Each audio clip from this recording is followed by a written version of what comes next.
Keeping with our football theme, we've made this animation with these helmets smashing together. Democrats and Republicans smashing helmets over everything from a buzzy new picture of the president to his controversial nominee for defense secretary. So let's bring in George Stephanopoulos, mercifully not wearing a helmet this morning. We appreciate that. You want me to put one on, you know? He's very flexible.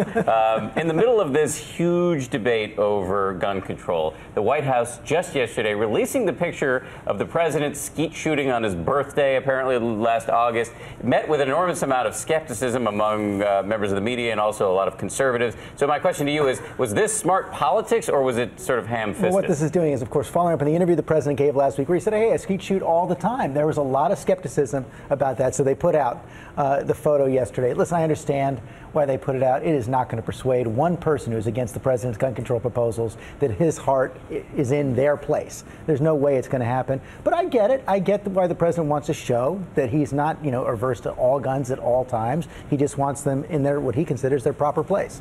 In the meantime, the president's pick for Defense Secretary Chuck Hagel faced a rocky confirmation hearing last week. To say the least. To say the least. Did he hurt his chances for confirmation? Was the White House surprised at his performance? Well, they're not defending his performance. They're not even trying to argue that he did a good job before the Senate on Thursday. And he made several mistakes, but he's likely to still get confirmed. In fact, overnight, another Republican senator from Nebraska, Mike Johann, said he would support Chuck Hagel. That gives him 2 Republican senators. Most of the Democrats are still behind him, so he's going to get confirmed.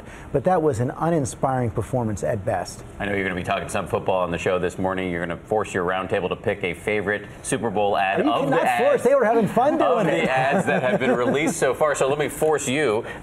What's your favorite ad? So far, I like a lot of them this year. The VW ad, I think, is hilarious. The Come On Be Happy ad is fantastic.